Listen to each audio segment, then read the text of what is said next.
To give you a bit of context for this, the reason we created this programme, as I said, when hip-hop left New York, it did hit the UK, and we were really respected for the work that we were doing with the dance. The whole culture kind of exploded in Covent Garden. However, now it's not the case. We're not particularly respected globally. We're not representing on a very high international level.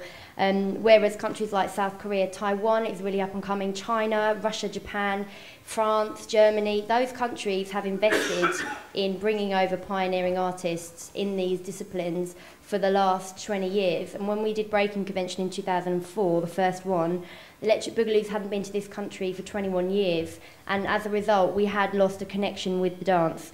So the pioneers have really started to redress that balance and to provide training in this country for dancers based in this country, so that they don't have to go to Switzerland or wherever else around the world to get their training. And hip-hop has a sort of each one teach one mentality, which I really like. So if you talk to some of the DJs, they'll always say, you know, your role as a hip-hop artist or a member of the hip-hop community is to gather as much information as possible, but not to hoard it, to share it, to support the growth of others and the culture as a whole. And kind of Pioneers is about giving the UK an opportunity to get that back. So it's intensive professional development, basically 6 days, 9 to 6 in the evening, with about 15 students and one of these pioneers looking at a different dance style each time. And they also have sessions on safe dance practice, which was interesting because when we started this, I was talking to all the usual suspects that would go and teach safe dance practice, but of course they don't understand the dance. So in the end, they were like, well, could you just show me? Could you send me some video? Could you do? And I was like, well, actually, it'd be easier if I did it myself. So what we did was we looked within the community and we found someone perfect who has grown up with the dances in this country since they hit in the early 80s, and is a personal trainer, does a lot of work with young people, understands the biomechanical sort of aspects and pressures, I guess, of each of these dance styles, so that the programme is completely bespoke from the culture for the culture in a way.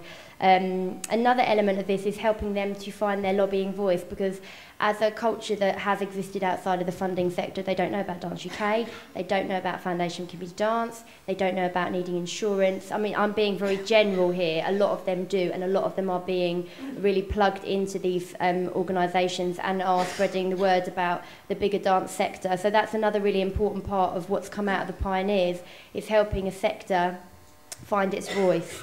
The other thing that's come up countless times, and as I did the Core Leadership Programme, and as part of my research I looked at the culture, hip-hop culture in this country, where it came from, where it is now, and the aspirations of the culture for the future. And the things that came up all the time were access to professional training, a better networked community, and the key one was having a hip-hop academy with a curriculum that has been written and, you know, accredited by the hip-hop community, so that it's relevant and it's accurate, and it means that the culture continues to grow.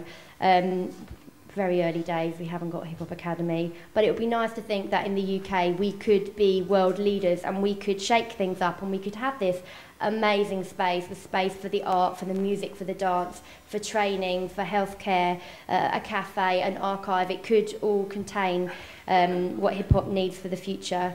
And so that the history and the foundations are not watered down. I like this quote about the next generation from an artist called Doze, who says, "Next generation will do things on their own terms and create new stories, taking ancient stories from times of old, like biblical stories or mythic stories, and adding a twist to it so they may not die. They will flourish with a twist, and they can be identifiable to the next generation." And he's talking particularly about hip-hop culture there.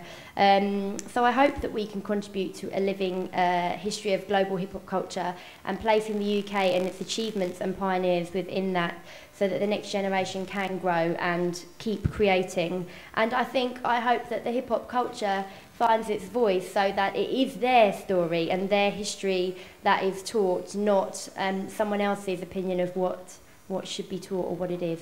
So thank you very much.